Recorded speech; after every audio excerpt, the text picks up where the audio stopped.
دوستو اللہ تبارک و تعالیٰ کے دربار میں جب کوئی حاضر ہوتا ہے تو بہت ہی کم لوگ ایسے ہیں جو کہ اپنے حواس پر قابو پا سکتے ہیں، کیونکہ زیادہ تر لوگ جب اس در کی رانائی دیکھتے ہیں، جب اس در کی برکات دیکھتے ہیں، جب اس در کی خوبصورتی دیکھتے ہیں تو وہ اپنے ہوش کھو بیٹھتے ہیں اور اللہ تبارک و تعالیٰ کا ورد شروع کر دیتے ہیں۔ لیکن دوستو آپ اس بات سے بھی بخوبی واقف ہیں کہ دنیا کے اندر آٹزم نام کی بھی ایک بیماری موجود ہے، جس میں بچہ پیدائش کے فوری بعد اللہ لوگ ہو جاتا ہے، یعنی جسے کہا جاتا ہے کہ یہ بچہ ذہنی طور پہ ٹھیک نہیں ہے، بہتر نہیں ہے اور تھوڑا سا عجیب ہے۔ تو اسی طرح کا ایک پرابلم جو ہے وہ سعودی عرب کے اندر پچھلے دنوں دیکھنے میں آیا، جہاں پر طواف کعبہ کے دوران ایک بچہ جو کہ آٹزم کا شکار تھا، یہ بچہ اپنی والدہ کے ساتھ موجود تھا اور ان سے لڑ جھگڑ رہا تھا۔ یہ بچہ آگے بڑھ کر خانہ کعبہ کو چومنا چاہتا تھا، لیکن چونکہ مجذوب تھا اس لیے اسے آگے بڑھنے کی اجازت نہیں دی جا رہی تھی۔ اس بچے نے اپنی ماں کے ساتھ کافی دیر لڑائی کی، لیکن بعد میں اس در کی برکت کی وجہ سے اس بچے کو اندازہ ہو گیا کہ ماں کے ساتھ بدتمیزی نہیں کرنی چاہیے، اس لیے پھر اس نے آ کے اپنی والدہ کو چومنا شروع کر دیا۔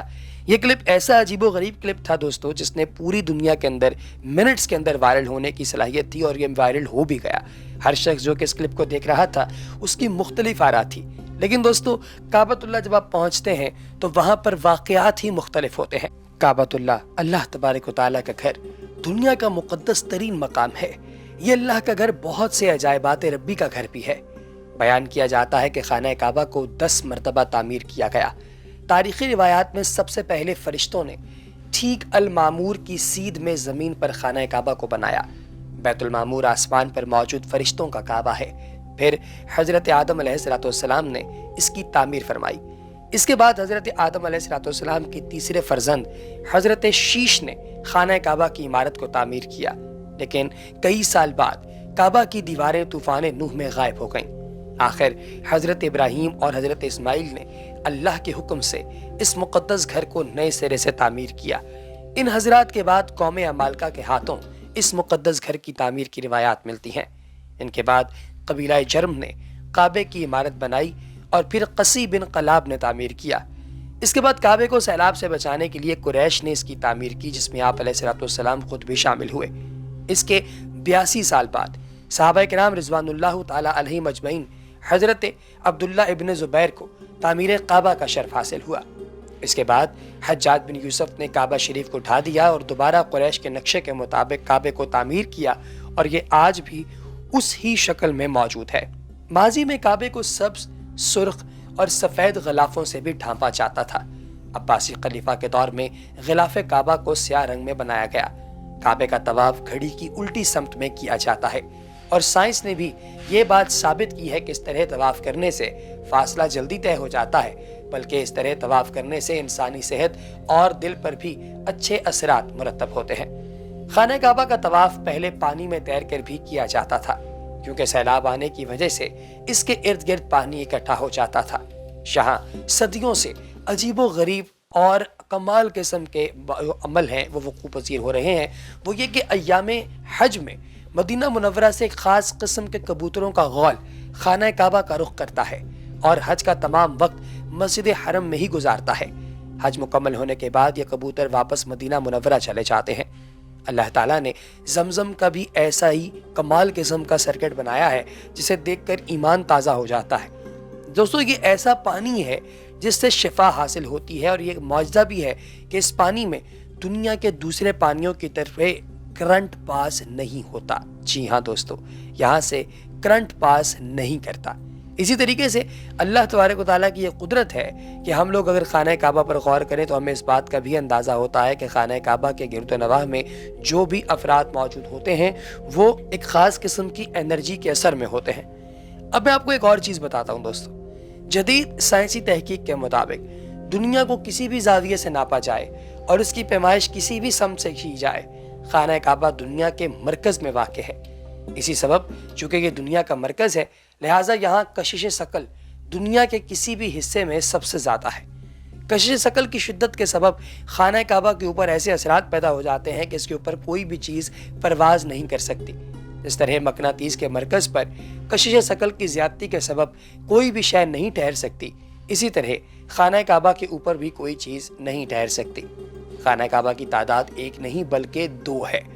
خانہ کعبہ کے بالکل اوپر جنت میں ایک خانہ کعبہ بھی موجود ہے جس کو بیت المعمور کہا جاتا ہے۔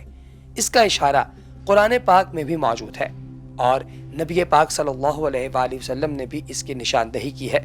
اللہ کے نبی نے معراج کا واقعہ بیان کرتے ہوئے فرمایا، جب مجھے بیت المعمور یعنی اللہ کا گھر دکھایا گیا تو میں نے اس کے بارے میں حضرت جبرائیل علیہ السلام سے پوچھا، جس بارے میں حضرت جبرائیل نے فرمایا کہ یہاں 70,000 فرشتے روزانہ حضرت انسان کے برعکس عبادت کے لیے آتے ہیں لیکن واپس نہیں آ سکتے۔ جی ہاں دوستو، یعنی وہ آتے ہیں لیکن وہ دوبارہ وہاں پر اس لیے نہیں آ سکتے کیونکہ اگر وہ دوبارہ اس پوائنٹ پر آئیں گے تو اس دن کے لیے اسکیجول دوسرے فرشتے نہیں آ سکتے۔ یعنی اتنی بڑی تعداد میں اللہ پاک کی ذات نے فرشتوں کو پیدا کیا ہے کہ ایک بار جو فرشتے آ جاتے ہیں بیت المعمور وہ دوبارہ نہیں آ پاتے، اللہ کی عبادت کرتے ہیں یہاں پر آ کر۔ اور اسی طریقے سے دوستو ایک مرتبہ ہی اجازت ملتی ہے فرشتوں کو یہاں پر آنے کی۔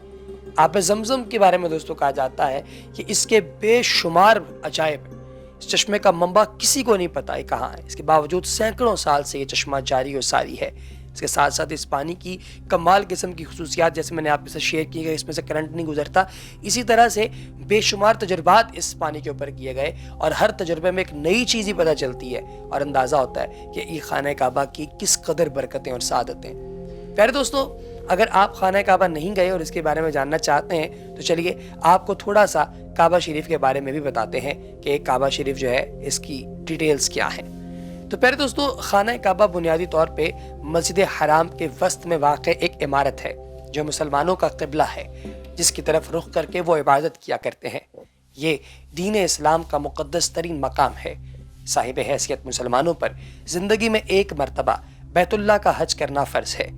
ابراہیم کا قائم کردہ بیت اللہ بغیر چھت کے ایک مستطیل نما عمارت تھی جسے حضرت ابراہیم علیہ السلام نے تعمیر کیا۔ اس کے دونوں طرف دروازے کھلے تھے جو سطح زمین کے برابر تھے، جن سے ہر خاص اور عام کو گزرنے کی اجازت تھی۔ اس کی تعمیر میں 5 پہاڑوں کے پتھر استعمال ہوئے تھے، جبکہ اس کی بنیادوں میں آج بھی وہی پتھر ہیں جو حضرت ابراہیم علیہ السلام نے رکھے تھے۔ خانہ خدا کا یہ انداز صدیوں تک رہا۔ توقع کے قریش نے 604 عیسوی میں اپنے مالی مفادات کے تحفظ کے لیے اس میں تبدیلی کر دی کیونکہ زائرین جو نظر و نیاز جو ہے وہ اندر رکھتے تھے وہ چوری ہو جاتی تھی۔ امام مسلم رحمۃ اللہ علیہ نے عائشہ رضی اللہ تعالیٰ عنہ سے حدیث بیان فرمائی ہے کہ عائشہ رضی اللہ تعالیٰ عنہ بیان کرتی ہیں کہ میں نے رسول اللہ صلی اللہ علیہ وآلہ وسلم سے سوال کیا اس بارے میں کہ کیا یہ بیت اللہ کا وہی حصہ ہے؟ تو آپ علیہ السلام نے جواب دیا جی ہاں۔ عائشہ رضی اللہ تعالیٰ عنہ بیان کرتی ہیں کہ میں نے پوچھا کہ اسے پھر بیت اللہ میں داخل کیوں نہیں کیا گیا؟ تو آپ علیہ السلام کا جواب تھا کہ تیری قوم کے پاس خرچے کے لیے رقم کم پڑ گئی تھی۔